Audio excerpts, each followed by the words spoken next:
So now it is down to 5. Talk about where your campaign is 9 weeks left before the vote comes. So it's very obvious this change has caused all of us to pivot to focus on these 9 weeks for the election. So now I think it's very important that we really put out a message to distinguish what's different about each of us. I think that experience is going to be a big factor. I think qualifications are going to be a big factor.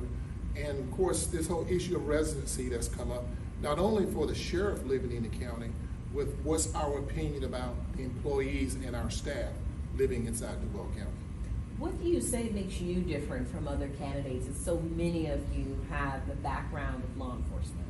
So all the candidates worked for me during my time at the sheriff's office. They were all mentees of mine. Lakeisha Burton, I was instrumental in helping her to get promoted to sergeant by personally asking Sheriff Rutherford to promote her. Ken Jefferson worked directly for me when he was over the Defy program in Zone 5. You look at T.K. Waters and Dr. Cummings, they were there when I was in charge of Operation Safe Streets, where we were able to reduce murders and violent crime to a 25-year low. I know them all, but when we look at the big challenges facing our city now with violent crime, with murder, traffic fatalities, speeders up and down the highway, whoever we choose as sheriff is going to have a steep learning curve. They must come in ready to go to work on day one. A difference between me and the other candidates, I've worked outside of the sheriff's office at the airport as their chief of police.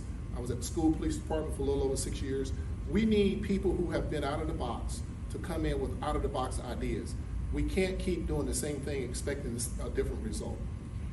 And what was your reaction, if there is any reaction at all, to Nemeth withdrawing and endorsing TK? Well, you know, I wish Matt Nemeth well. I wish he had stayed in the race because I think people need choice.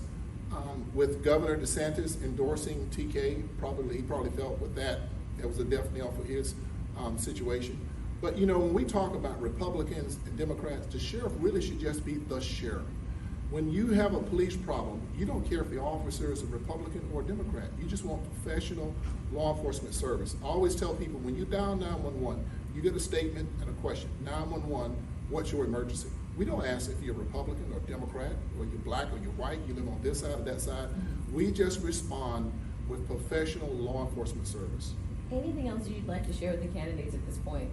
The only thing is that, you know, this is one of the most important elections since consolidation, definitely of our generation, that we scrutinize each candidate and look at their experience and their qualification, look at what they have done in the past as an indicator of what they will do in the future. We need a leader that's bold. This is a bold city, so they need a bold leader. Someone who can come in on day one and go to work and make Jacksonville better for all communities. Thank you, sir. Thank you.